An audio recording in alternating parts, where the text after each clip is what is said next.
Cinema St. Louis's The Lens is now the takeup.com, a place to gather after the film is over. I'm your host, Joshua Ray, and fear not, all your favorite episodes of The Lens featuring all your favorite guests are still here in your feed, just a little refocused. Stay subscribed to us here for future episodes, and you can follow along for new ones and more at the Takeup STL.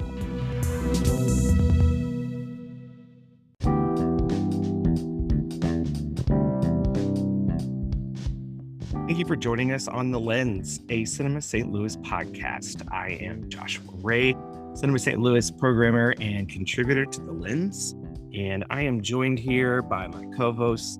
Got Andrew Wyatt, festival programmer, and he's the managing editor of The Lens. Hey, Andrew, how's it going? Hello. And then I've got Kayla McCullough, festival programmer, social media manager, and contributor to The Lens. Hi, Kayla. Hi.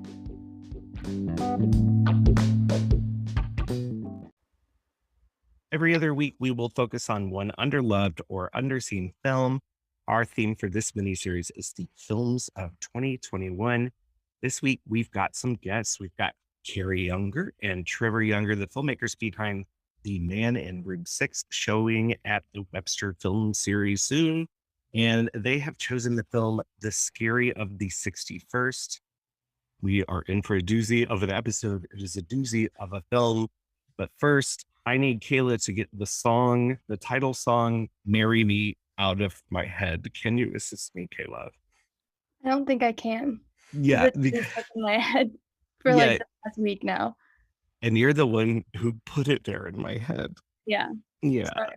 Yeah, it's all right. But you did review it for The Lens. Will you talk a little bit? First, tell me if they justify J-Lo picking Owen Wilson out of a crowd to get married on stage.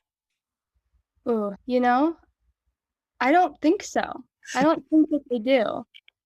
Just because Owen Wilson in his current state isn't, up to par with my rom-com opinion. That's harsh. That's harsh words there. Yeah. I would tend to agree. And it's not even that. It's not like a looks thing. It's like a vibe. Yeah. Like his vibe is way off and he is so low energy in this. Yeah. I think the foil is right. The idea of him being, we should set this up. J-Lo is a pop star. She's about to get married to her fiance, who's also a pop star, played by pop star Maluma. And they're going to get married live on TV. And she decides not to, and then picks someone out of the crowd, and it is Owen Wilson. Will they or won't they actually fall in love? Stay tuned. It's on Peacock if you want to find out. But Kayla, you're right. His thing doesn't work here. But there is a point where he gets to go, wow, for us. Yes. So when you wrote about it, you wrote about the kind of death of the rom-com. How does it work as a rom-com for you?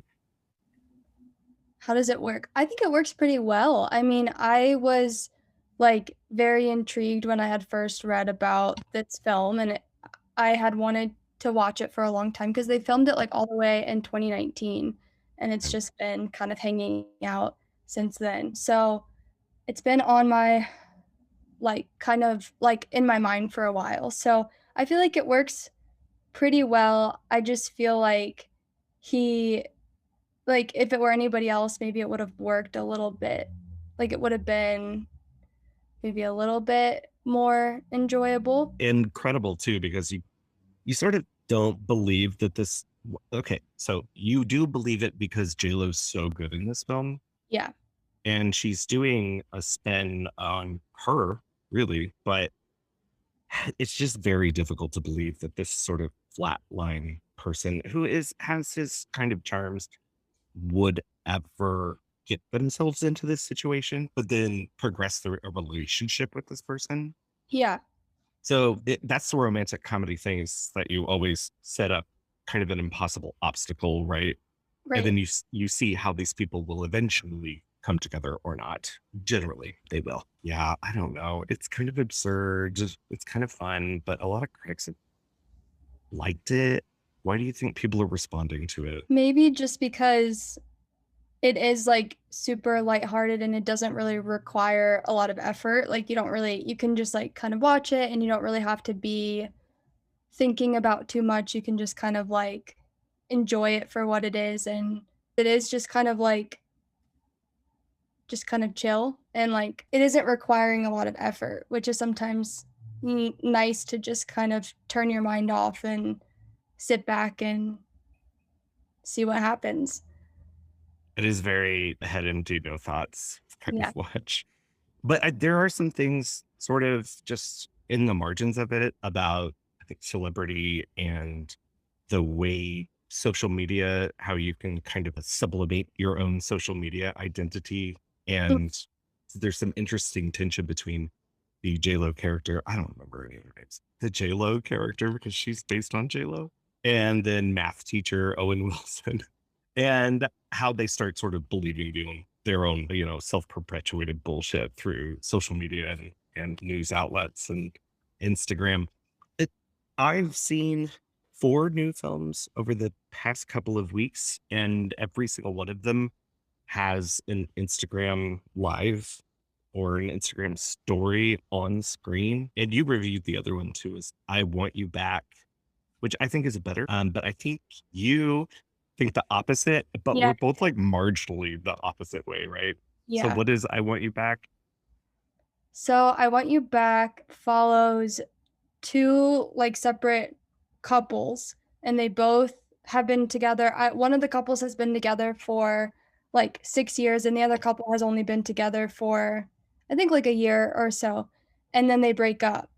And then the 2 main characters meet and they form a friendship, and then that takes them to wanting to basically sabotage their respective ex's relationships. I had high hopes for that too, but I don't know. I didn't really like the ending as much.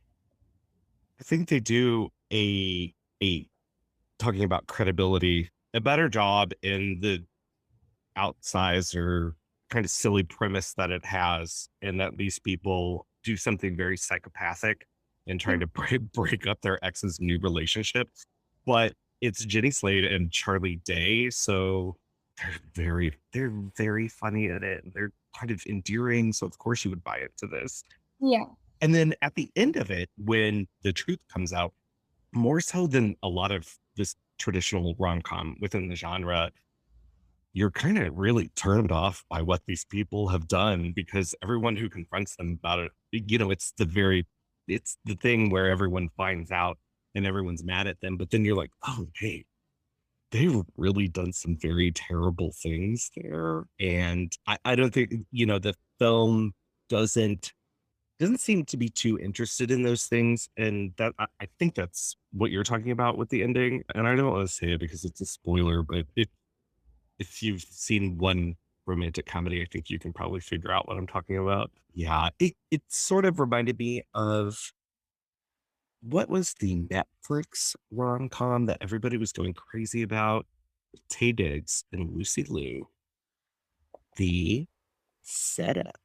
Yes. It Up. Yes. I The have not Setup? seen that. I think it's called Set It Up. Set It Up. Set It Up. Yeah. Are we going to do this once an episode where I can't figure out a title and everyone has to figure it out for me? I think that's okay. I don't know. So you're kind of a little bit more down on it than I am. I'm a little bit more up on this than Marry Me, but are rom-coms coming back or what? Hopefully. Yeah, I would be down for it. I Well, think these are like, yeah, no thoughts, head empty, kind of yeah.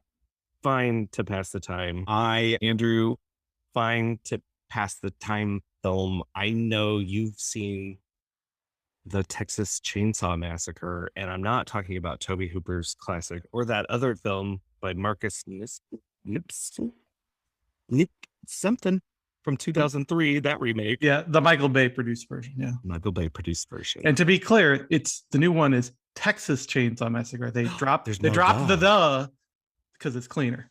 It is, I guess, is the film any cleaner? No, it's pretty much a hot mess. It's not very good. I'm not going to defend it, but I will say the people who are saying that it's like the worst horror movie they've ever seen have clearly not seen a lot of horror movies. Like Yeah. it's not even like in the bottom third of the movies about in the Texas Chainsaw Massacre franchise. Like it's just a profoundly dumb made for Netflix kind of movie. It didn't make you as angry as it made me angry. I mean, I think some people are very angry about the politics in that are sort of embedded in it, but I didn't find them repugnant so much as like just completely incoherent. So the setup is that these younger people, millennials, or Gen Z, I don't know how old these people are. One of them is played by Elsie Fisher, and she just got out of the eighth grade. So they're probably Gen Z. So they go and they're looking to sort of gentrify this small Texas town that's been run down and abandoned, quote unquote, abandoned for quite some time. And of course, they run into. Now, Andrew, I wasn't completely clear. Is it the same Leatherface or Leatherface, what, like 3.0? I think the conceit is that they're stealing the David Gordon Green Halloween technique. They are making a direct, what is in theory a direct sequel to the original film, and ignoring pretty much every other film in every other continuity. They're just saying this is a direct follow-up to the original, which I suppose means that this Leatherface is like 70 years old. So he's very spry for a 70-year-old guy. I am so jealous. I will not be like this guy when he's 70 years old. Okay, one spoiler. At one point, his mother, someone he's related to, is very ill, and they go in an ambulance, and she passes in the back seat, and that's when all the mayhem starts. But it starts when he pops off someone's wrist and then takes his hand and jabs the bone into his throat. It's a very gory. It's a very gore feel. I will give it that. If you are like somebody who just wants to see gorehound splatter stuff, then I would recommend it, because it does have a lot of it is. So some of the Texas Chainsaw Massacre films, despite the reputation of the series as a whole, aren't actually that like gruesome and graphic. But this one is. This one is a very gruesome.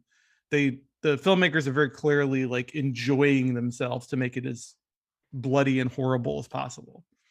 Yeah, there is a glee to it that I found I did find repugnant. But the politics that you're talking about is it's the original Texas Chainsaw Massacre situates, the counterculture, or a supposed counterculture, with a supposed, silent majority figure, and kind of clashes them, right?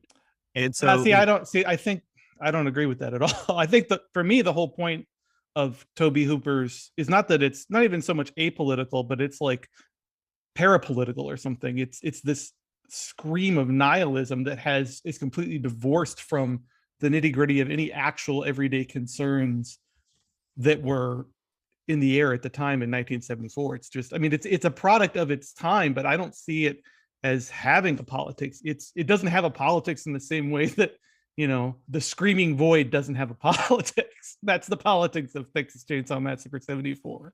I think there are things, and there are academics who have written about this and these kinds of interpretations. I know that a lot of people argue this. It's just not what I see in it. Yeah. So I am one who sees it. Other people see it, but even if you don't, you see that they've taken those ideas and kind of pushed them to the nth degree for the Trump era, and so they've positioned our Gen Z big city folks against this again, a kind of silent majority. But what they end up doing is weaving in some kind of really grossly positioned things about school shootings and social media, and it really rubbed me the wrong way. Not just because you sort of you end up identifying with a killer who's killing these very annoying lefties, right? But then, at the same time, you're sort of identifying with them because they're the protagonists of the film. I have no problem with this. What I have the problem with is the kind of use of this really terrible, traumatic things that are happening to people. I don't know. On one hand, I think the whole thing is engineered to get this kind of response from people and to get the internet talking about it for a couple of weekends, and then it'll probably disappear into the void. But I don't know. Here we are talking about it. Netflix has won. I mean, I think it'll be forgotten Yeah. quickly, And which justifiably is so.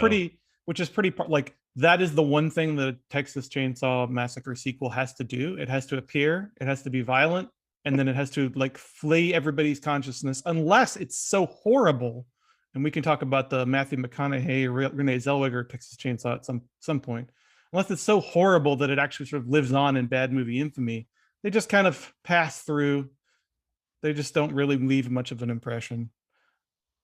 I will say one film that does leave an impression is that very terrible The Next Generation with McConaughey and Zellweger. Yeah, I watched it last year for the first time, and it's not good in any sense, but it has some interesting things going on in it, and it's very early for those two. So I think it's notoriously their kind of starts, right? yeah, I think so. I don't know if it's their absolute first film roles or not, but It's something yeah, they both I are c- sort of ashamed of. even as a horror fan, I can't recommend this new one by any stretch.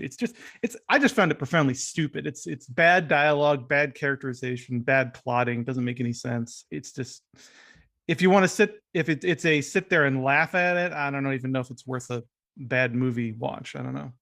There's some memeable images. I think that's the extent of it. And like I said, it's probably just a couple weekends and then we'll be rid of it. Yeah, you said that it's not badly made, and I think that's probably the only thing I can say that's good about it, is that it's made with people who care about, visual imagery and so forth, which is more than you can say for a lot of direct-to-VOD horror films.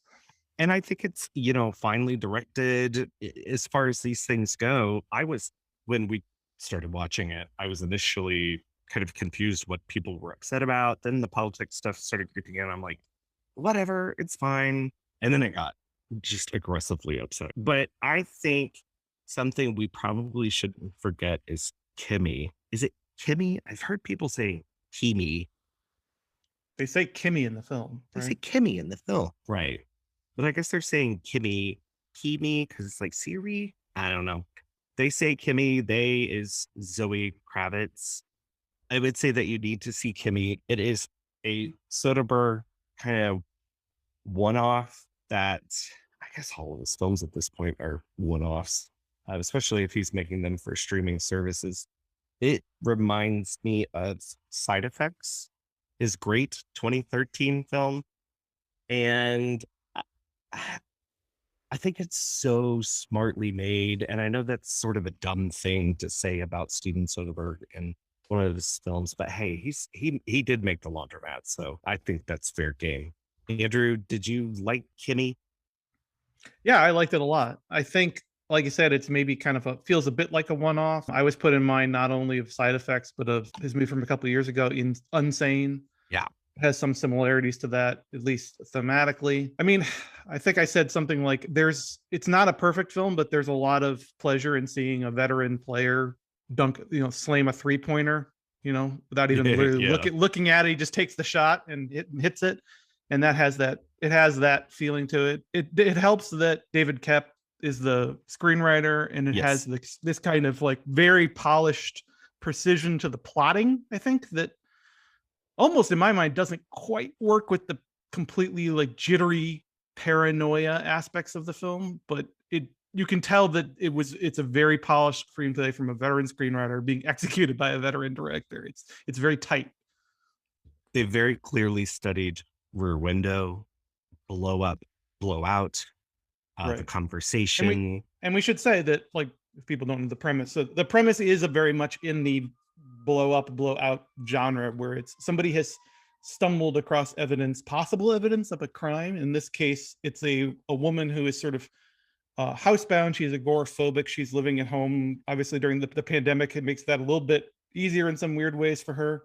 But she like processes data streams from an Alexa-like device that is in everybody's homes. And the hook of this particular device being that there's an actual human troubleshooting some of like the voice recognition instead of it just being constant AI processing. So she, in reviewing presumably hundreds or thousands of these little video or audio files, she comes across one that may be evidence of a murder, and sort of how things spiral from there.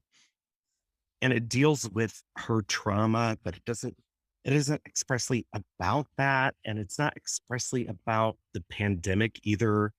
But I think one interesting facet of it is a pandemic film, and her agoraphobia has increased, and her anxiety has increased from the pandemic. And then it starts to be about sort of digital worlds and analog worlds combining, and their kind of conflict. And I say these things, it makes it seem very heady, which I think it does have very clear and concise ideas about these things, but it's also just very thrillingly enjoyable as a genre exercise. Yeah, if you just watch it as a, I just want like a crackerjack thriller that's runs a lean 89 minutes. It's pretty awesome in that respect alone. And it's very light on its feet too, even though it deals with all these very heavy things. I think Zoe Kravitz is owed a lot of the credit for that, because she is an incredible performer. I have never really liked her in anything until this performance. I'm not agoraphobic, but I've heard a lot of people who are. I've seen a lot of people are on Twitter say that it's a very good agoraphobia movie, in the sense that it captures the sensation that people have when they're dealing with that. Yeah, I also would not claim to be that at all, but her, problem that she has during the pandemic, you sort of have felt that, right? Even just the tiniest amount. So you buy into her and the unique thing that happens to her, in which she has to bring herself out of that situation, and the film sort of takes a formal shift when it does that, excitingly so, as Soderbergh is one too. Well, that is on HBO Max. You can catch I Want You Back on Amazon Prime. Your Peacock subscription, I know you've all got one, will get you Marry Me. That's showing theatrically too. And we talked about something else. Oh, no, we're not going to promote that one. Kidding. Texas Chainsaw Massacre is on Netflix, I guess, if you want to watch it. Well, let's talk about a different modern thriller. We have our guests, Carrie Juenger and Trevor Juenger. They have chosen The Scary of 61st for us to talk about during the lens.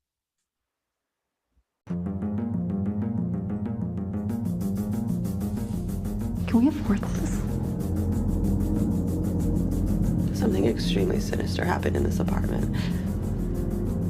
Are you in danger?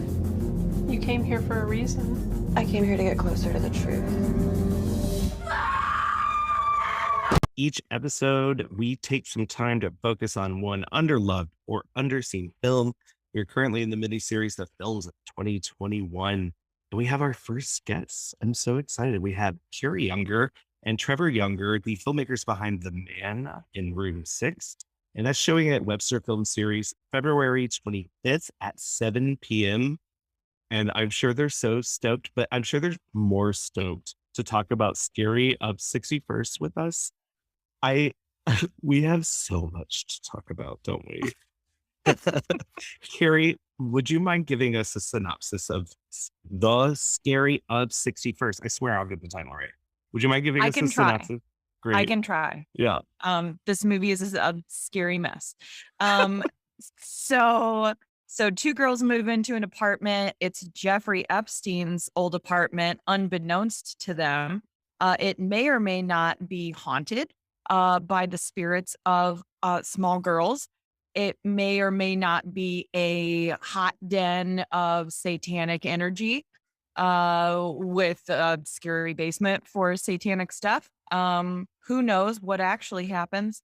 But so those girls get the apartment, and then a strange investigator girl shows up. She does a lot of speed with them, and they figure out that there's a bunch of weird links with Jeffrey Epstein and this apartment.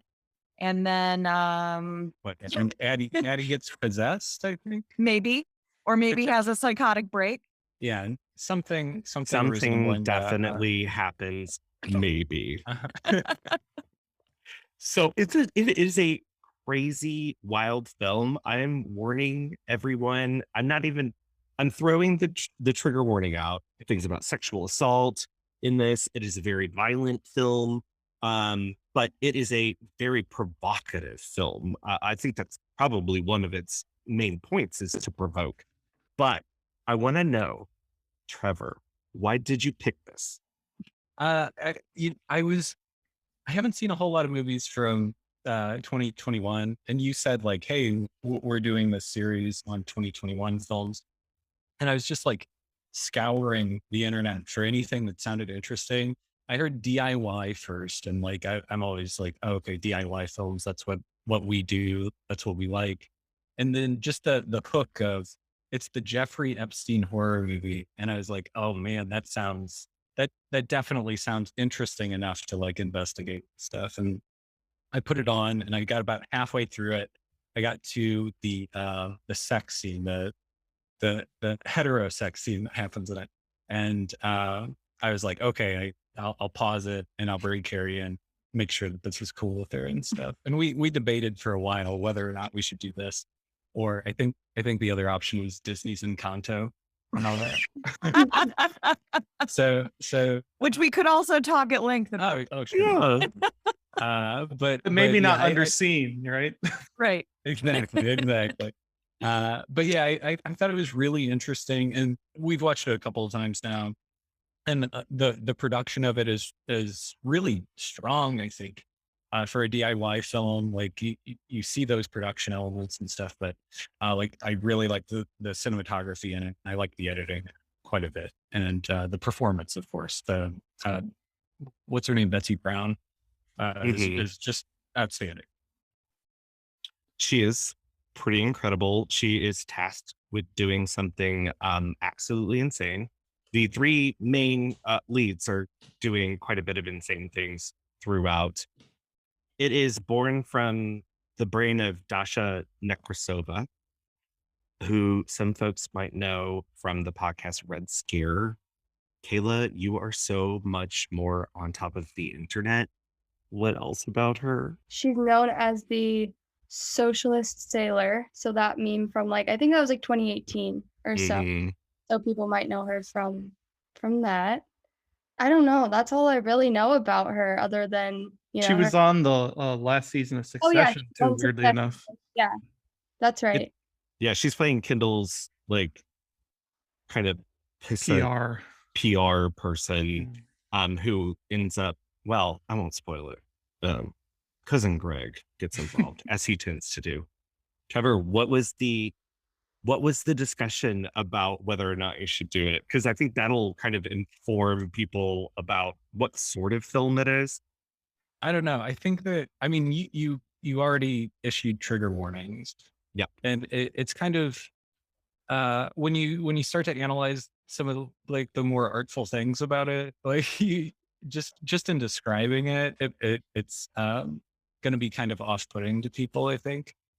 And I wasn't sure what kind of podcast this was, honestly. So, but I listened to your first one. It was like Saint Maud, and I was like, okay, I think that they'd be cool with us talking. Yeah, we're totally down to talk about it. I think I didn't have an adverse reaction to it. I get some of the critical response to it, mostly in using the Epstein story for horror, which, you know, throughout the history of horror, not to be reductive, people have used real life stories to kind of make a metaphor in horror, right? This one is very on the nose about what it's about. It kind of explores the mind of conspiracy theorists, right? Which Nekrasova herself does on her podcast in her public life. Recently, she's brought on Alex Jones, kind of given him a platform. She's a member of what people refer to as the dirtbag left. So the whole idea is that she's, you know, someone who's going to provoke you into reactions. But she's made this film that's informed by, I think, Eyes Wide Shut. She's used as a hallmark for it. And it's a very dreamy New York City film. Abel Ferrara seems to be a hallmark. Any kind of exploitation film, especially New York City exploitation films of, late 60s into 70s, at this 16 millimeter, very grainy, occasionally very gorgeous cinematography. Yeah, Uh, I went into this not knowing anything about it. And I think like from the initial shots and the initial style of it, the sort of the 16 millimeter and the retro synth score, I thought I was in for something that was more of like a straight genre homage, something more like T. West House of the Devil. But after about 10 minutes, it becomes clear that it's not that at all. It's using some of those, it's plucking some of those retro aesthetic things for its own purposes, but it's not an exercise or anything. It's not an homage directly. You mentioned Eyes Wide Shut, which I feel like is the thing that it references most directly, obviously, but don't you feel in its tone, it is married to that era of 70s and 80s filmmaking, exploitation filmmaking? And I'm thinking about the performances too, which you could call stilted. I guess if you're being generous, you call them stilted. If you don't want to be generous, you would say that they're very wooden, but it seems very purposeful to me. And I wasn't put in mind so much of 70s exploitation as like 80s and 90s New York film school scene. Like it has that sure, lo-fi sure. New York indie vibe to me in a way, which is weird because that's sort of clashing with other aspects of it, with the exploitation aspects. There's some Giallo in there too. There's some Polanski. There's a lot of stuff in the mix here. Yeah, I felt some Polanski in there, and like there's that New York exploitation kind of thing. I was thinking about this really, I don't know if it's obscure cult or whatever, but like there's a film called Basket Case, and there's like a whole sequence where the guy's just like running around New York City and stuff.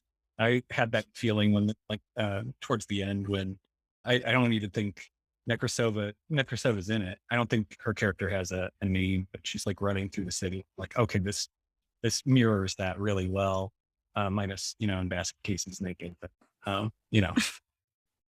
That was a hallmark for me too. That's Frank Henenlotter's. And he made Brain Damage, which is a great film. That's a really great metaphor about drug addiction, but a film that uses drug addiction to do some really fucking wild ways in it.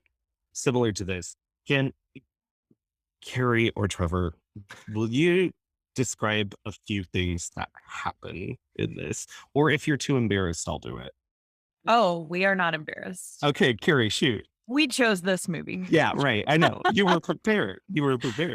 At one point, there is a scene where Addie, who is the girl who may or may not be possessed or having a mental break, stumbles around in just a long t-shirt and panties at night on a New York street, finds herself on the doorstep of one of Jeffrey Epstein's buildings, maybe the apartment, not entirely clear on that, and just wildly masturbates on the stairs, licking the door handle. There's a J.E. sort of monogram on the door that she's just fingering while she's masturbating.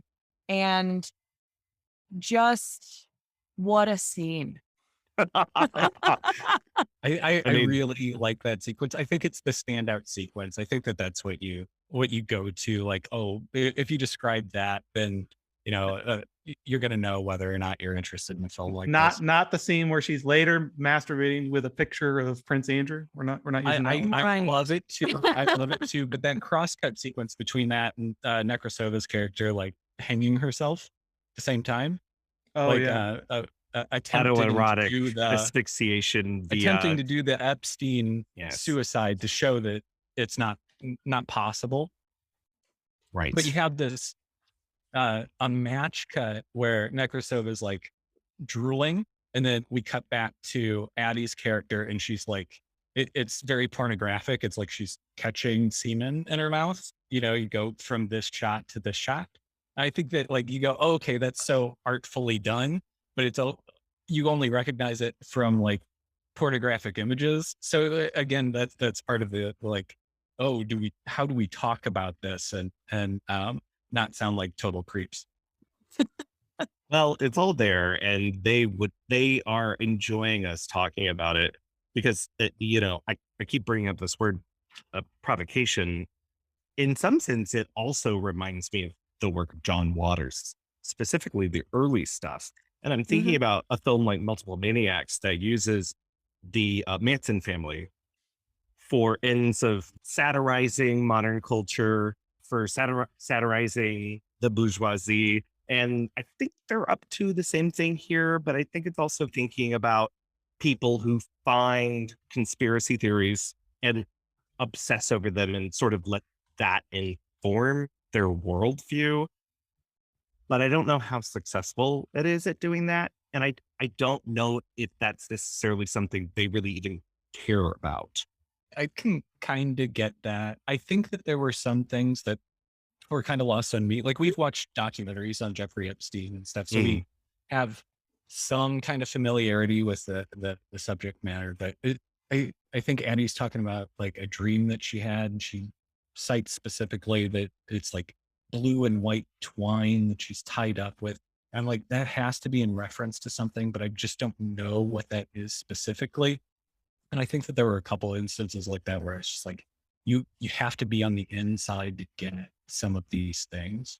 Part of it is not even necessarily that those signifiers or those symbols or clues lead to anything. It's creating the sensation that maybe there is a clue there that you just don't get it or know it. And I think that I'm not a fan of the film at the end of the day, but I do admire some of the things that it's doing. And it does nail that sort of jittery, paranoid, and specifically the paranoia of the modern era, the conspiracy mongering of the modern era. This isn't a movie that feels like something like The Conversation or 1970s paranoia thrillers. It's very dialed into the moment right now and how conspiracy theory thrives. And I love how Carrie described Addie as, or not Addie, but Nekrasova, the character she plays, which I think is just called the girl detective, something like that. She doesn't have a name, yeah.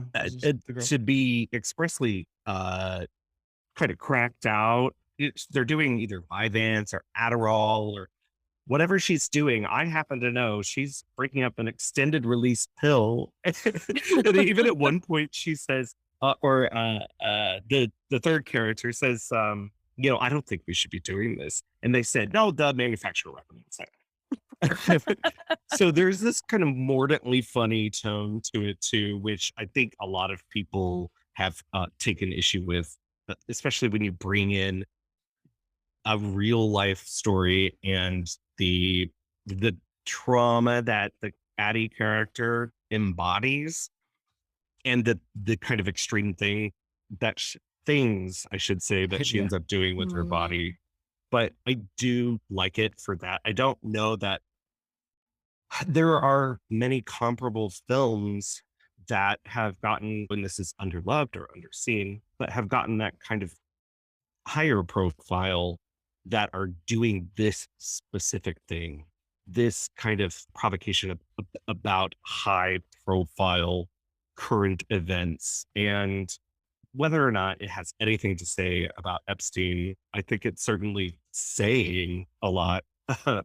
And how everything comes together, I don't know about the end, because I want to know interpretations of the end.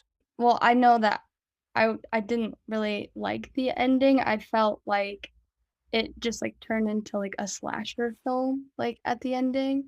And it was just, yeah, the reference to Eyes Wide Shut, especially at the end with like a direct copy from the film, I just felt like that was super like heavy-handed.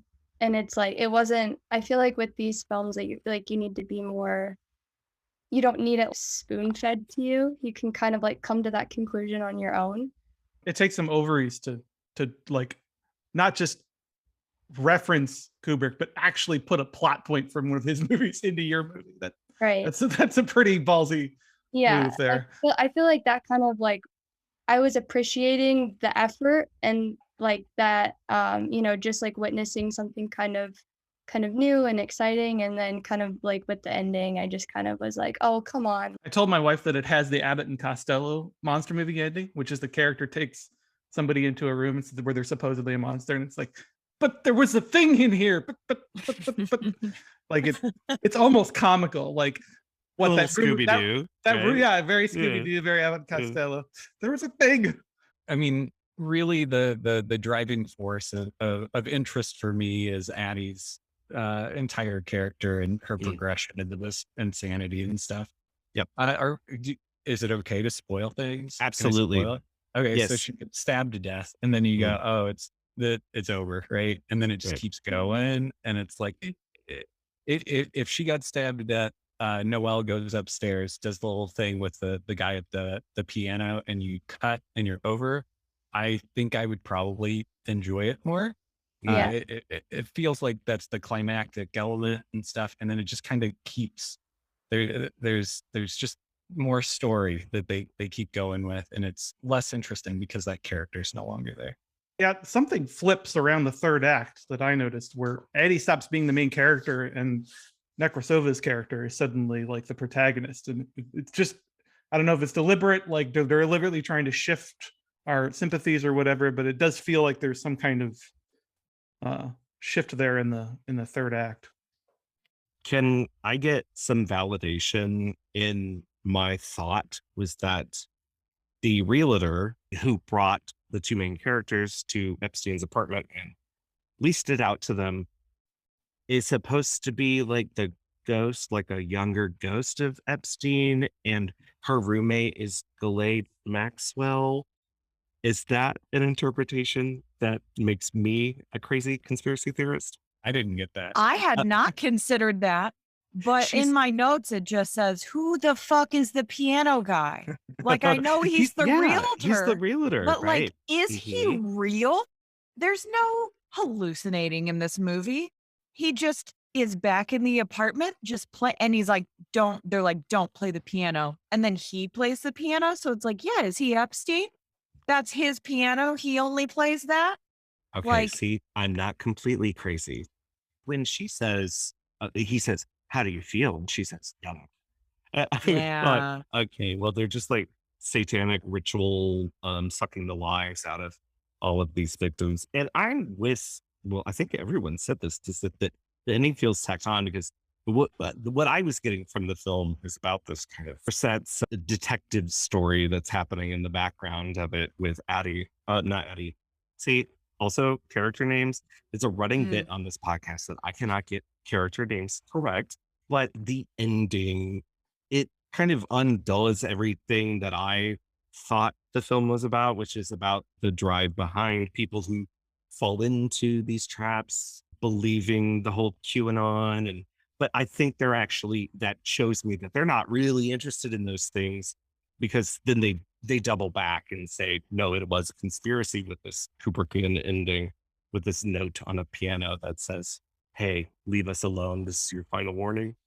Have you guys, It's silly. I'm curious if you guys have seen, there was another film made in another sort of lo-fi indie film made last year, made I guess in 2020 and then released last year, called Slow Machine. Have you guys seen that? This I is haven't. from directors Joe DiNardo and Paul Felton, and it is very similar to this in some ways. It is not about Jeffrey Epstein, but it is a sort of lo-fi indie made in the sort of New York film student aesthetic that this film is using, and it is also about conspiracy theory and the way that it kind of takes on a life of its own and how you can become sort of consumed by it. And I'm not even saying that it's that great of a film, but I feel like it expresses some of the things that this film is trying to express maybe a little better. So I do recommend you guys check it out. I can't even give you a plot summary because it shifts from scene to scene about what the heck is going on. When the movie is over, you will not understand what you just watched, but I do think it captures that vibe very strongly of how we get consumed by conspiracy theory and how the sort of instability that can sometimes, falling down that rabbit hole can create a kind of instability in your worldview or in your personality. And it does a very good job of capturing that. And it's very similar visually, I think. And I think that's something we should talk again about. This is the aesthetic of it, and the 16 millimeter and how it verges on gorgeous at times. I mean, I don't know if that's because I'm like a filmaholic, like I want to see the grain and everything. We so rarely get to do that these days. You brought up exploitation. It looks like an exploitation film. It looks like a film from the 70s to me a lot. Those low budget 1970s New York punk things, like Driller Killer kind of Hmm. reminds me a little bit. So if you're Yes. into that kind of, it's very much like a video nasty kind of movie, but it's more Yeah. contemporary than that. And I was initially, I was like, I don't know why they're doing this and stuff, but after watching it a couple more times, it feels right with it. The whole like kind of satanic connections and stuff almost feel arbitrary, but they don't. Uh, at the same time, like as soon as I heard Jeffrey Epstein horror movie, I was like, okay, this is like Jeffrey Epstein is the surrogate for Satan now. And I'm like, I mean, this dude is actually evil and like Right. is a real symbol of evil. And they're using him as that. Like the whole opening is that, right? Like the montage around New York City with the architecture of like small children that are nude and covering up and looking side-eyed and stuff. And then you have like the strong image of this goat's head and stuff. And it's like very clearly like satanic imagery that they're trying to like make that connection with you right away. And, you know, the whole possession thing, whether that's a mental break or not, it's very much in the aesthetic of, you know, those older movies showing you like a satanic possession.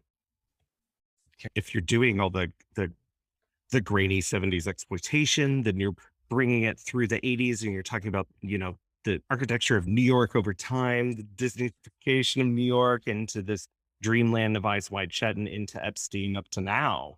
It has this kind of layers of history to it that is represented in any given frame. I think is at least very visually interesting.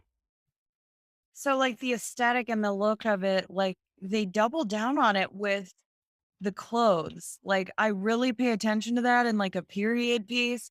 And it's like, this is a period piece. It looks like they're shooting at 70s, but it's now.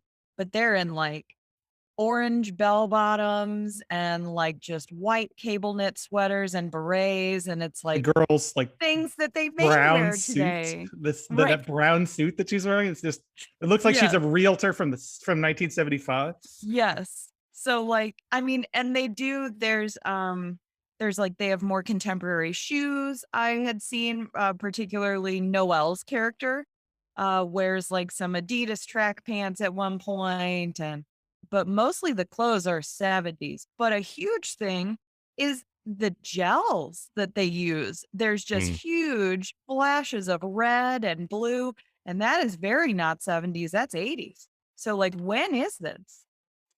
Oh, no, that is 70s too. Well, and even no, that's a good point because even before that too, because if you're looking at Giallo and its birth, you're looking at Yeah. Mario Bava and things that came before that, and things that came before Argento that informed his work. The kids like to call it the bisexual lighting, where you get Yeah, the pinks, yes. the pinks and the blues. The bisexual vibe is strong in this one.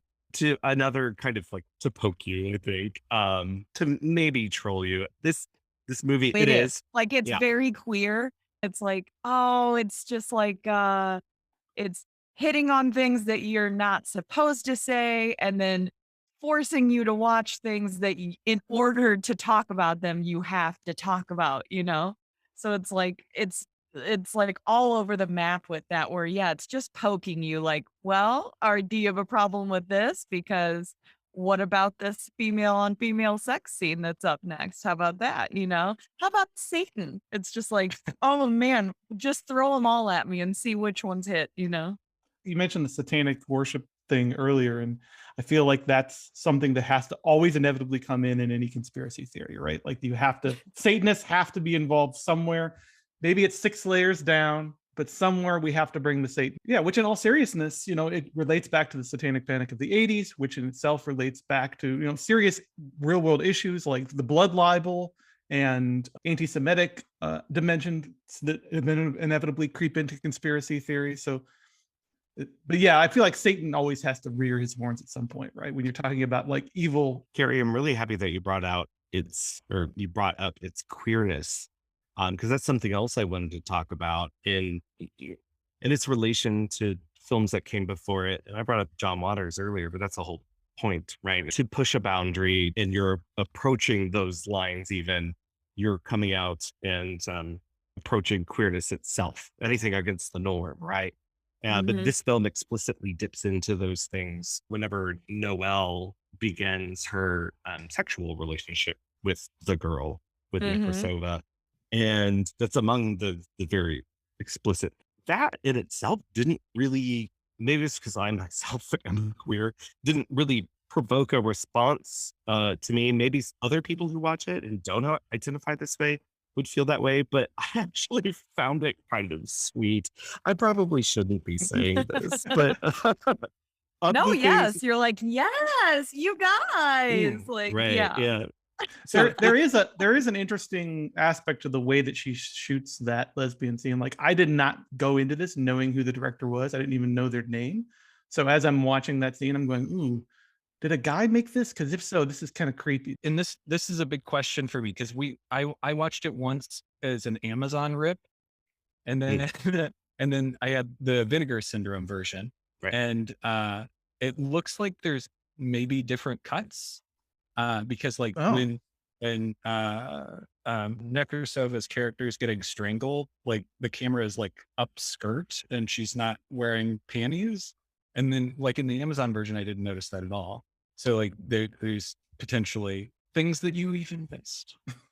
I do believe I missed that. I think I would have noticed that. If I wasn't looking between my fingers, I would have noticed that. I may have just missed it on the first version, but like again, like you said, with the grain and stuff, when you watch something like from Amazon, like it just destroys all that, like they're whatever codecs and stuff. So I was like, okay, give me the really good version for us to watch a second time. That sex scene was like filmed in this position of power that was really cool. And then that they flipped, like Greg's character is like this, white cis het straight dude, like just inconsequential, so dumb. Like they just like completely put him in this like submissive He works at a copy role. shop. I mean, like the most boring dumb guy job imaginable. And just the, which soap do you want to get? And like the man, he has like a fucking welcome mat that's like welcome to the man cave, that's an outdoor mat that's in his apartment leading to his bedroom. It's just like the set design was perfect for so much stuff, and that's the best set design I've ever seen, is that outdoor rug indoors that he had to have. And the protein powder. Yeah, he's got protein powder and like some Gatorade that's like half drank, blue flavor, like next to his bed. And it's like, yeah, this dude's making like protein shakes next to his bed. That is the titular scary of 61st, is that shake. Yeah, it's his apartment. Yeah. So it reminds me a lot of like older exploitation movies with comedy. Like if you think about one of my favorite early exploitation horror movies is The Last House on the Left. And I think that having those like moments of comedy, if you remember, there's like these bumbling cops and it's just like completely. And the kazoo music. Yeah, it's kazoo music and stuff. It's but isn't that the absolute worst part of Last House on the Left? It's those stupid cops. So yes, that I mean, like that's what people think, right? And because like every remake that you ever see of these exploitation movies, they cut that stuff out, get rid of that comedy stuff. It's too cheesy. But to have that for a second gives you that contrast, that push and pull. Like it's funny, now it's going to get really fucked up. Right. So if you go from funny and stupid, you feel really gross about like going ha ha ha at the bumbling cops, and then you have like these horrible rape scenes. And I'm not going ha ha ha at the cops. I just want them gone. I want them out of that movie entirely. if you do that, you just wallow in all of the awfulness the whole Yeah, way. But I if feel you like have that's the part. I push feel like and that's part of pull- the point. If you're going to be subjecting yourself to Last House on the Left, you should be wallowing a little bit. Like it's But if it's you supposed go, to be grounded. you just get you stagnate. It's like sallow. Sallow is just that over and over again, and then you are numb. You go into this numb void. But with Last House on the Left, to pull you out of it, to yank you out of it for a second, and then give it back to you, you delve deeper and deeper. It's like walking down some stairs into something miserable. I can see that. I will say that that is like something I can credit. I'm not a fan of this film, but I will say that that is one thing I can credit. Scary of 61st is funnier than Last House on the Left. Oh my God. I laughed so much at this movie. Like, this movie is just like, I told someone else to watch it today and they were like, oh, what is this called? Like, it just sounds hilarious. Like, the fucking, when they run up on Greg and they're like, Greg, you fucking cuck. And he's like, I told you guys not to call me a cuck anymore. And he's just like at work. Like, it's just so good. It is. And the Last House on the Left is actually a specific hallmark that I was thinking about too, in thinking about what these filmmakers were up to and why they were doing it. And specifically the way that you do the high and the low. I got to tell you, this is the first one I think everyone kind of has a different opinion on. And I love it. Carrie and Trevor, thank you so much for picking this one. I'm never going to watch it again. I know these two won't, but I will say that it is going to be playing at the Webster Film Series. And we talked about the importance of the film stock of it. The distributors have struck 135 millimeter print, and it is going to be playing at Webster Film Series. Wow. And that is going to be March 18th and 19th at 7:30 p.m. So I'm sure we've convinced a lot of people to do it, if only not just to have the experience of having watched it. Am I right? It is an experience. It is an experience. Great. Well, Carrie and Trevor, will you guys stick around because we're going to play a little game next? How's that sound? Yeah, definitely. Perfect.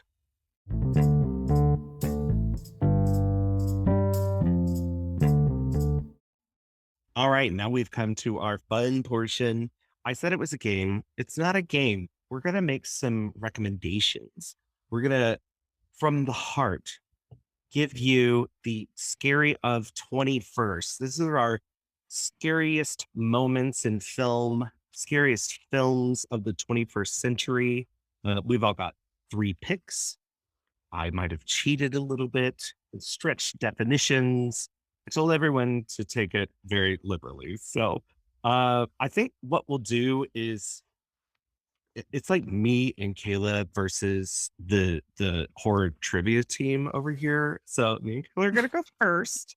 Then we'll throw it to the experts. But Kayla, would you like to give us a scary of 21st? Yeah, I will. Okay, so my first one is The Arrival of the Tall Man and It Follows. Ooh. I Good. cannot believe your first one is also one of mine. No. Yeah, I Because bet it's just that good. I bet ours are. I have one on there that I think that you will have as well. So I have a feeling I know what that is too. So I will say that I paired that with another one. And okay, can we talk about what's so frightening about this whole man in It Follows? He just maybe it's because he kind of enters the room like he's coming in there to just grab a beer or something. Like it's almost like casual the way he just sort of pops in. Kayla, I know you'll get this reference. The vine of Big Bird kicking down that door. yes. Okay, thank you. Yeah. Somebody else out there, does anyone else know what I'm talking about? No. Somebody out there knows exactly what I'm talking about. But I'm pairing it with The Strangers. One moment from Brian Bertino's Strangers. The first one. Yes, not Pray at Night with is Christina Hendricks in that? Yes. She is. Yeah, oh my gosh. That was a good pull, but I do love her.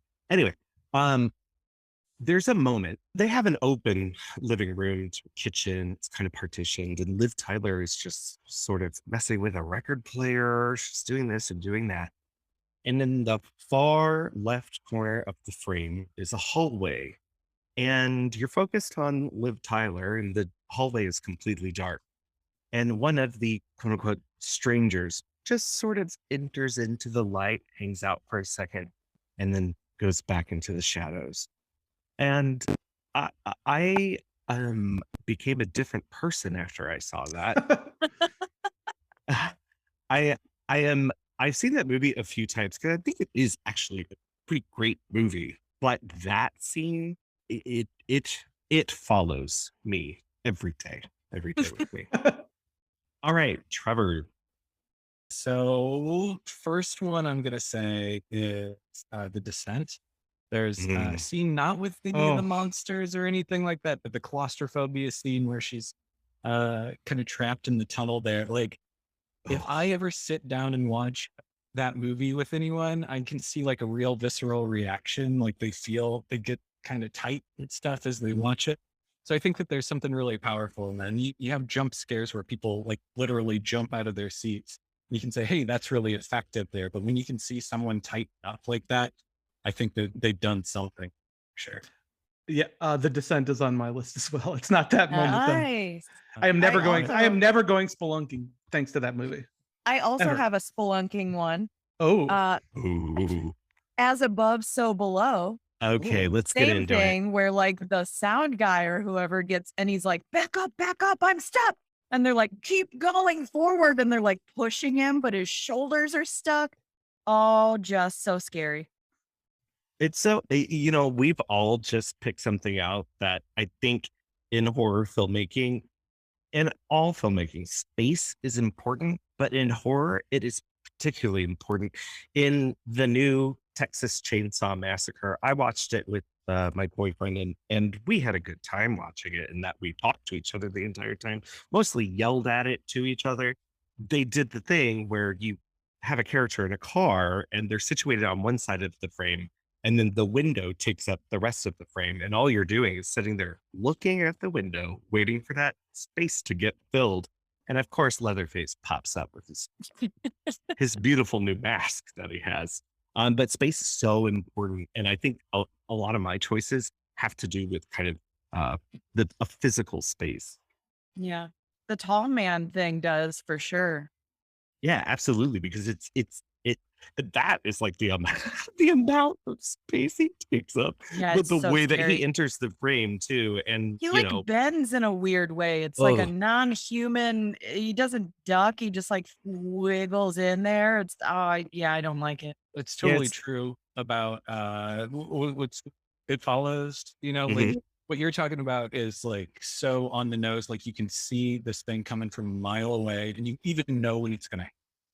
But with It Follows, it's so I could never expect that to happen. Mhm. A jump scare is just Yeah. something entering the frame in an unexpected way, and it's as simple as that, But if it actually is unexpected or can get people where they would normally see that stuff or anticipate that stuff, I think it's really powerful. Andrew, what's your pick?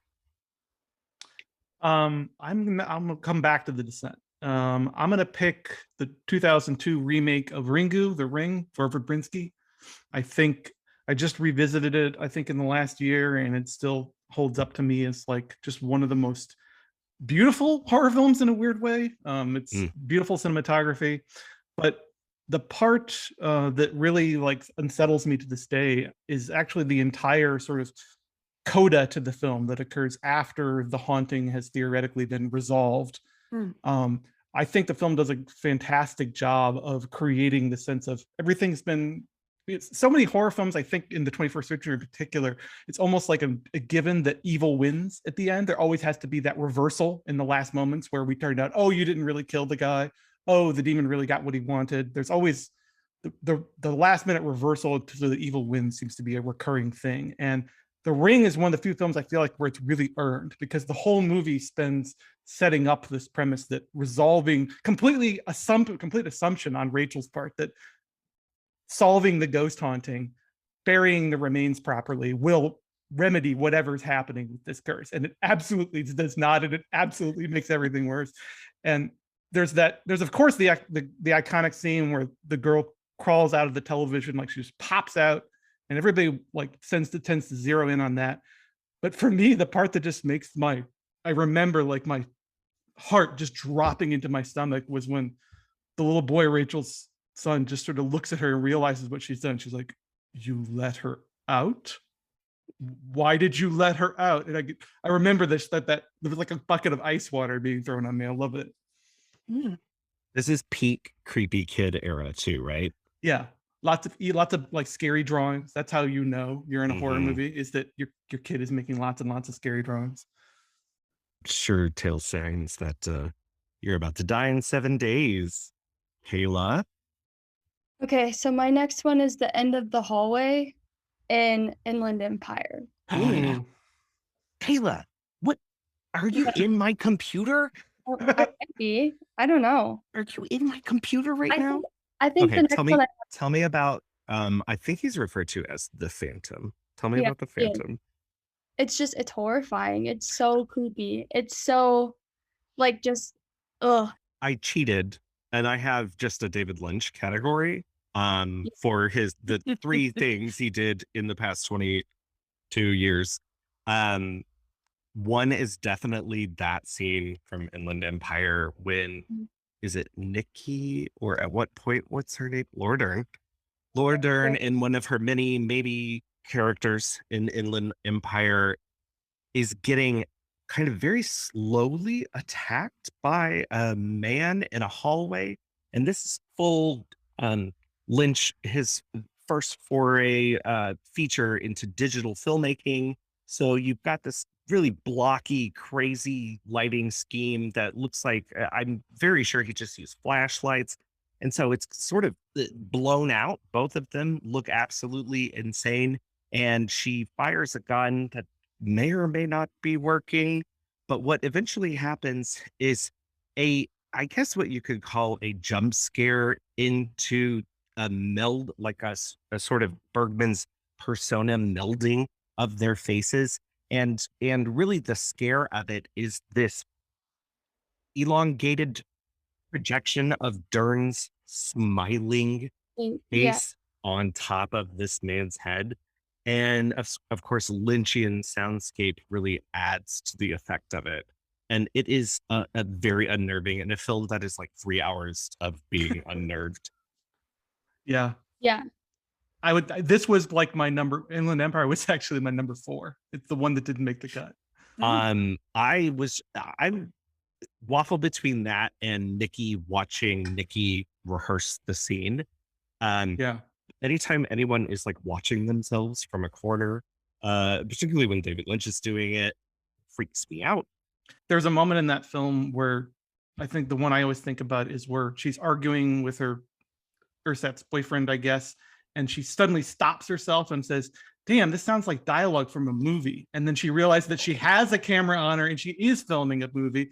Like, that's like, for some reason, that really disturbs me. That existential floor just dropping out from underneath her, it always makes my stomach flip. The other couple David Lynch things that make my stomach flip that I expected maybe someone to come up with was the man behind the dumpsters behind Winkies. Ooh. Yeah, Oh, I yeah. have that. Do you have that Mhm. down? That's my Oh, last wait. one. We were like, oh, everyone's gonna have that. Yeah. Oh, okay. Kayla, what did we do? Are we sharing a brain today? Yeah, I think we are. I think we're the same person. That was a good guess, though, that I would have it on my list because it was originally the thing that I had on there. And the Yeah. thing about that is everyone talks about it like it's a jump scare, and it kind of is. But that figure, it's played by a female actor. The way she just actually kind of slowly enters it, the thing that freaks you out is the uncanny in the way it enters the frame and Yeah. the unexpected human-like figure. And then, of course, once you get the full vision of it, and that you already have it planted in your head because he's talking about a dream that he had. The other Yeah. thing is just the end of the return and the sort of collapsing of all of Twin Peaks narratives on top of Laura Palmer is one of the more Cheryl Lee screaming that scream that's echoing through eternity. Yes, through eternity, through my mind, through eternity. I find it very moving and scary. but it'll take you 18 hours to get to it. So maybe I won't recommend it. Trevor, what's your next one? I also had The Ring, the Ooh. Gore Verbinski version. Nice. But I had a different moment. I saw her face, the opening of the closet, and the Right. revelation of the corpse. there. Decrepit Amber Tamlin in the So, closet. I really like it because it is a jump scare, but it goes against like the technique of a jump scare, right? You have this, we're going to slow down the pace and get you there very, very slowly, and you know where it's coming from, but you don't know when. In this case, it's cut to, and then a jump scare cut back. And that's something that's like really interesting to me, to go completely against the grain in terms of technique. And then it works so incredibly. Isn't it dropped into like a conversation at the funeral? Yep. Like Yep. it's They're an just insert shot. having a conversation at a funeral about what was going on, and then it's just there. Ugh. I'm not going to sleep tonight. This was a bad idea. Carrie, keep my nightmare alive. What's your next one? I will choose. I have 2 left, so I would choose 47 meters down, uncaged. How right. you expected that one? Did you expect that one? Absolutely not. I was gonna go with Bilbo Baggins, like, oh, my old ring, and then he's like, but I will not use that one. So I have like a recurring dream about like this scary whale that's not in enough water and its skin is all pruny and it's got like a milky eye. I don't know. So like I got a weird thing with like the ocean and like what large ocean animals look like when they get like cut up by rudders and stuff. Like I just don't like the skin.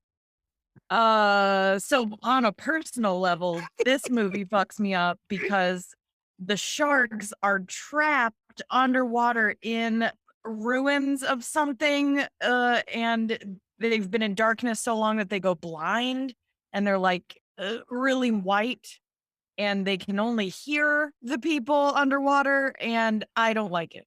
The It's people like that a can- zombie shark movie in all but name. Yeah, I don't like it. Somehow the people can talk underwater, and like it's all there through the scuba gear and stuff. Now I didn't say it's a good movie, but Oh, it's bad. It's bad. I don't like the sharks. They did a good job on that because I don't like it.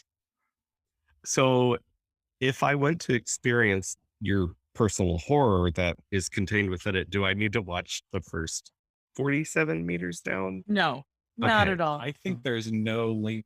There is no link between the 2 movies. Mandy Moore is not in the second one. Huge mistake. I'm pretty sure the second one isn't even 47 meters down.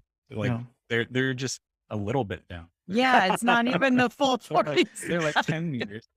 And I It's a want to know prequel. what dumb producer that decided they shouldn't name that movie. Like 48 shouldn't it be- meters down? No, well, or shouldn't it be like double that? Shouldn't it be like 94 yeah. meters down? Yeah. Come on. Yes. But you use the same title and you add a colon? No. Yeah. They I would have gone with square it for 48 each one. meters down. Yeah. Yeah. Yeah. Because only one more meter, it's also like, it's not that much more scary, right? It can't get that much more worse. Although it's haunting your dreams forever, Yes. it sounds like. Yep. And Yeah. Andrew, what's your next one? So I'll return to The Descent. I'm kind of going in chronological order here, by year of release. And I am going to go with the one jump scare that a lot of people put in that relates to the monsters, specifically because I feel like we needed to have at least one sort of really well executed jump scare in here. And I use this one mainly for a personal reason because I showed The Descent to somebody. I saw The Descent, I think by myself, and then like excitedly started telling people about it back in the 2000s. And at some point I sat a whole bunch of friends down to watch it. And one of them was sitting on the floor, like right up in front of the screen. Like his face was like 5 feet away from the screen.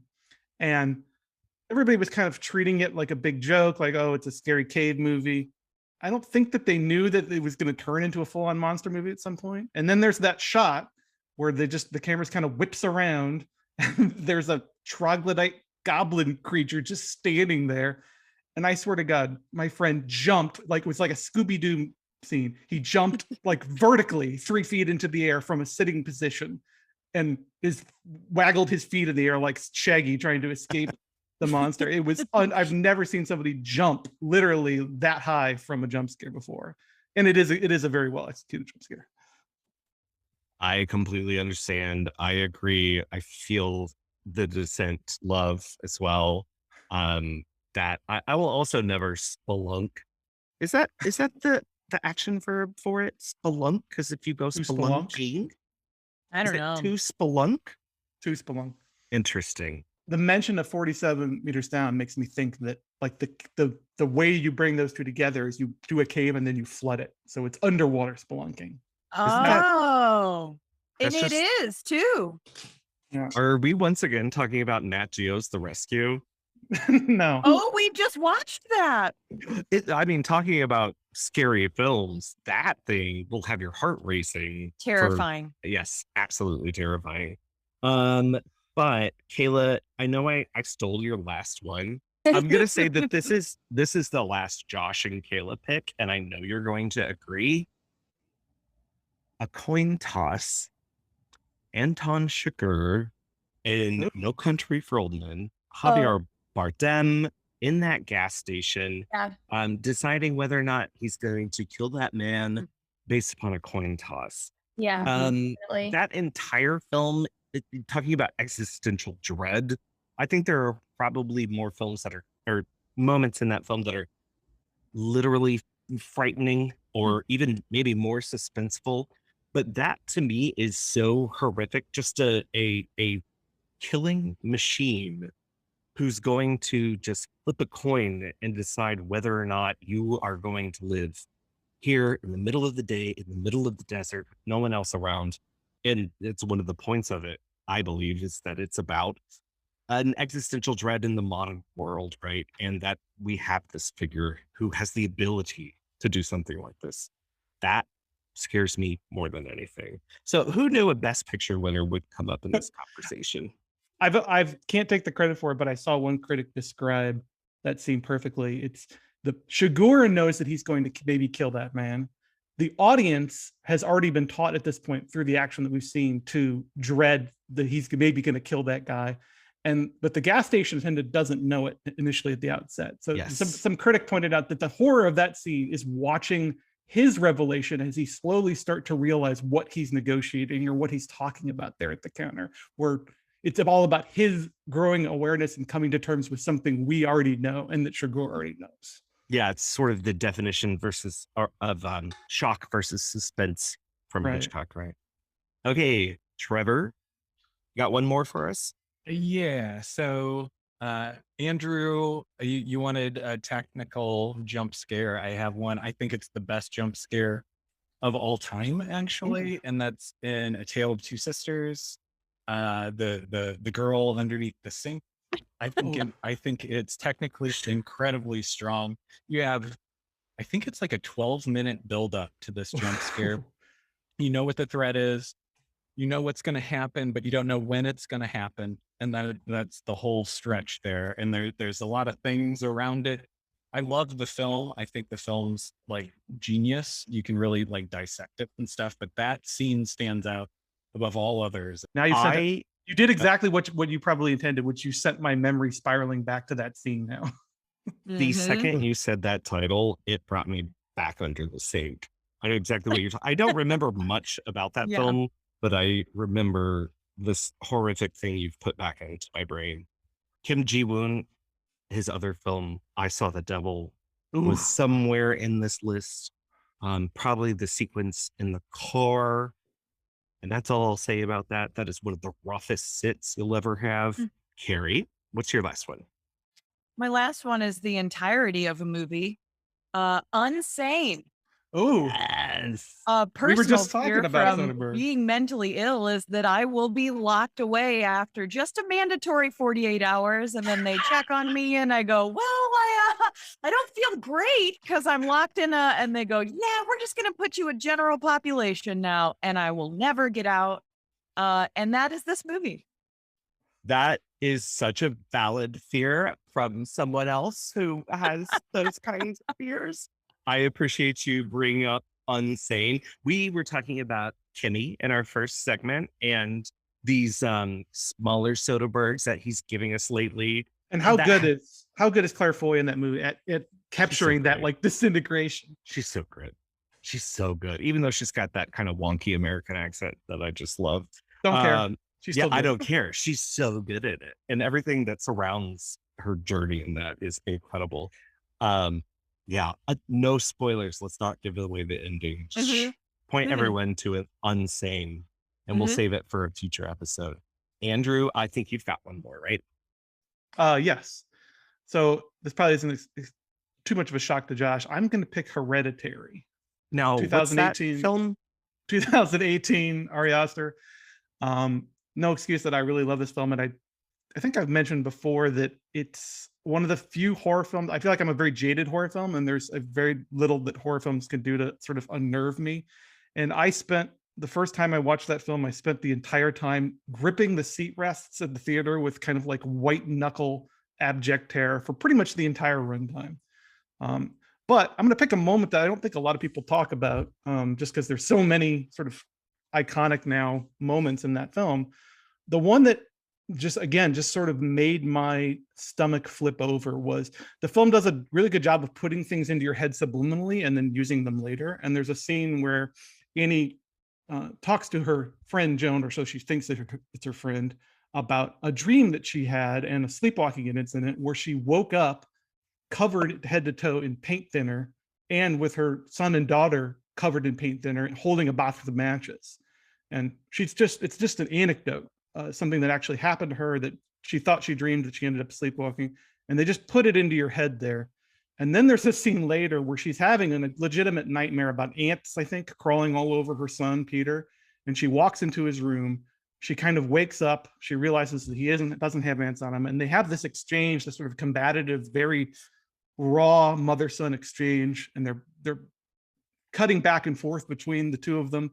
And then at some point during those cuts back and forth as they're arguing, you realize that both of them are dripping wet. And then there's the shot of Toni Collette where you see a match almost flare like off screen in her hand. And I think when I saw that, it's like, wait a minute, why are they soaking wet? Oh my God, oh my God, oh my God. Like just that moment made my stomach flip over. I don't think like anything else in that movie. And that's saying a lot. He's got 2 feature films there. He is so good at burrowing into your brain, planting Right. something for it to pay off later. It's a very, tried and true screenwriting device, but the way he does it is so expert.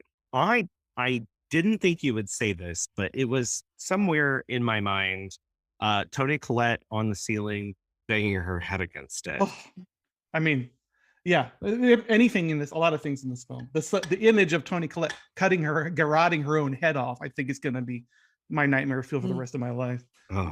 Oh. Well, on that note, Andrew, did you have any honorable mentions? Honorable mentions. I think Inland Empire was the one that leapt to mine.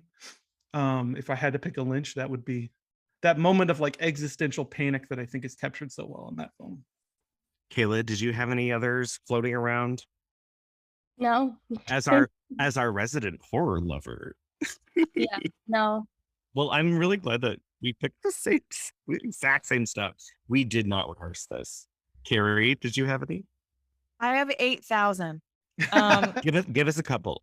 Okay, Pan's Labyrinth, the guy with the Mhm. eyes, his skin is Mhm. so gross. Apparently, I have a skin thing. It's just flappy and it's not filled with any kind of flesh. I don't like it. It hangs off of him. It's gross. Not cute, right? He doesn't have sharp teeth, but he just has regular teeth, and he's gonna eat a child with just the flat teeth. I don't like him. That's the best way to do it, though. Oh, Bilbo Baggins. Mhm. That's Yes. terrifying. Speaking of sharp teeth. Yes. I also have the Babadook. I talked to a coworker today and they said, "Oh, that movie scares the shit out of me because of when she's telling the police at the police station that this thing is happening to her, and then she sees the coat and hat at the police station and just realizes for a second, like, oh, whoops, shit, I might be a crazy person." and I'm in public and I'm telling other people about it. Like she's like outing herself for being crazy. That is a scary movie. That Like is not a very necessarily the scary movie. monster, just the monster of mental illness. Am I right? And tragedy and grief. And the monster of small children. Yeah. Trevor, did you have any small children in your honorable mentions?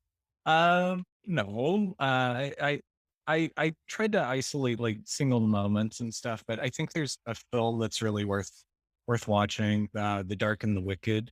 Ooh, yeah. Who's you brought up The Strangers, so it's the same director, I think.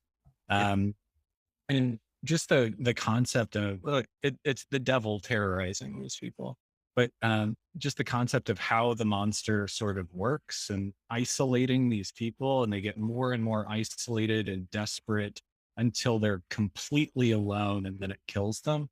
I think that there's something really unsettling about that. And of all the, I mean, you brought up Hereditary. There's like what I would view as like Hereditary clones, where they're trying to do similar things. What was the one that had like the kid from Stranger Things in it and stuff? The Turning.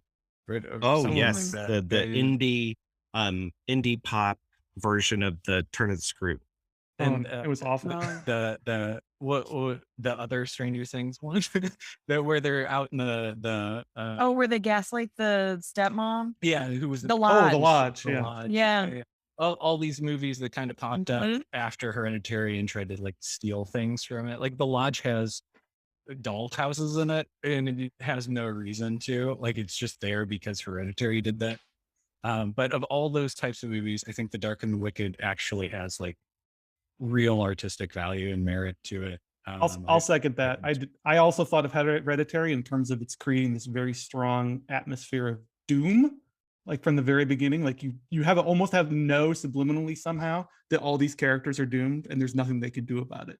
And that I loved that about that film. I described it at the time as it's an Iron Maiden of a movie. It's just slowly shutting on the characters through the whole length of its running time. Well, you two have your own familial horror film coming out. Is it fair to describe it that way? I think so, right? Sure, whatever you want. I want to thank you so much for coming on and being the first Lynn's podcast guest. Woo-hoo. Thank you. And let's go ahead and close this thing out. Everyone ready to go to sleep and have some nightmares? Absolutely. I am. Always. Always.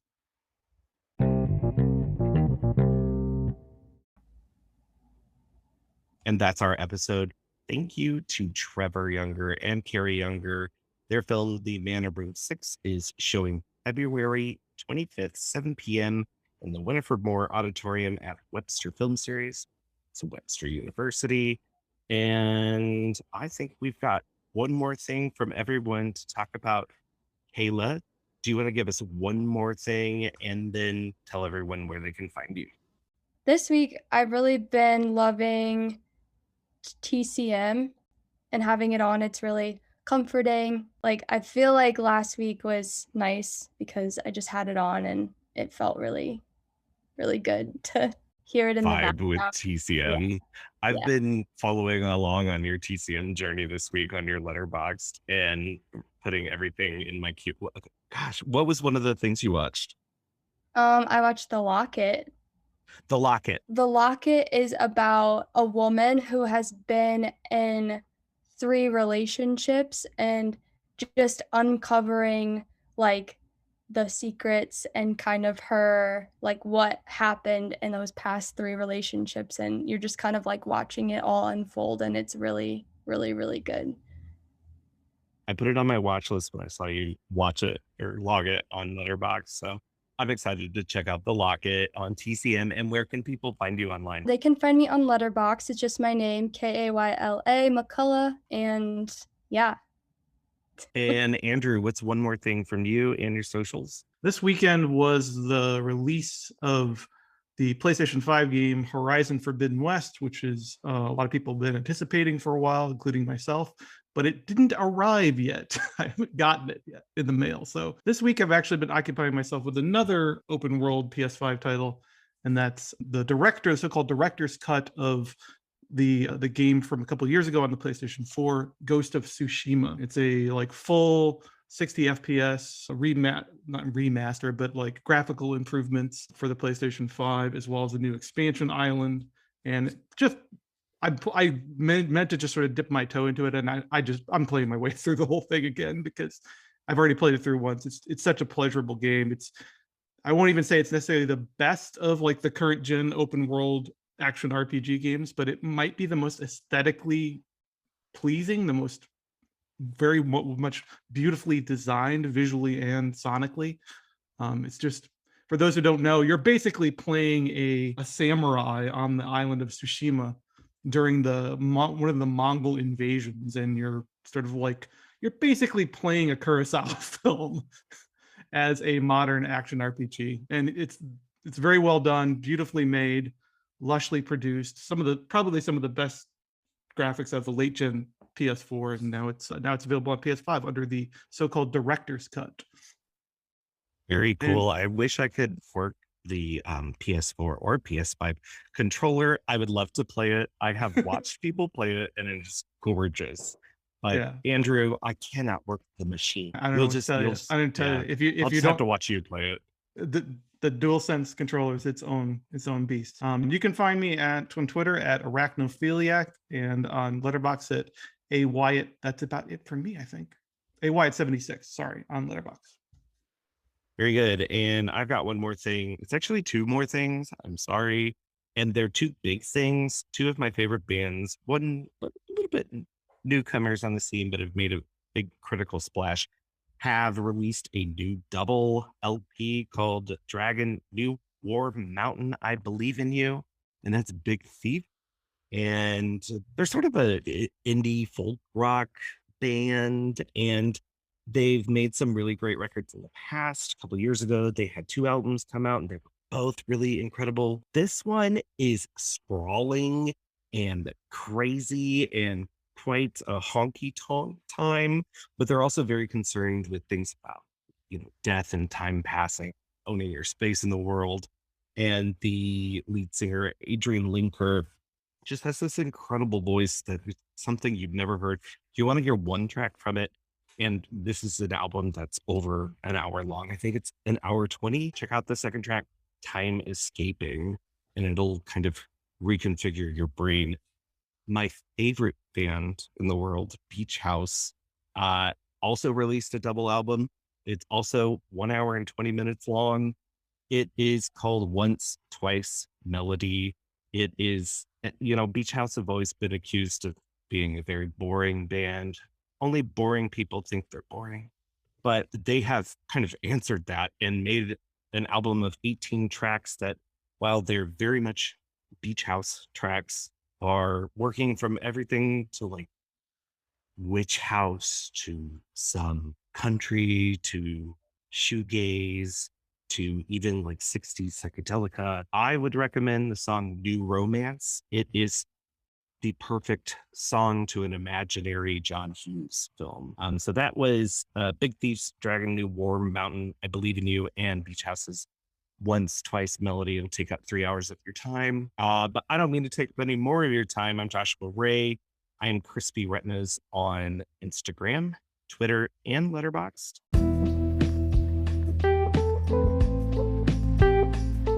We will see you in 2 weeks when we arrive at my pick for film of 2021. That's Ryusuke Hamaguchi's other 2021 film, Wheel of Fortune and Fantasy. Ooh, yeah. And we will see you then. I still haven't figured out the last line at all. I think that should be your thing. I think I said it last time. Keep doing it. Your sign off should be changing every Just single something- time. Yeah. Okay, I'll do It'll it. be your Simpsons couch gag. Okay, that's my Simpsons couch gag. And well, I think I did. Wait, did we do this last time? And I kept this in.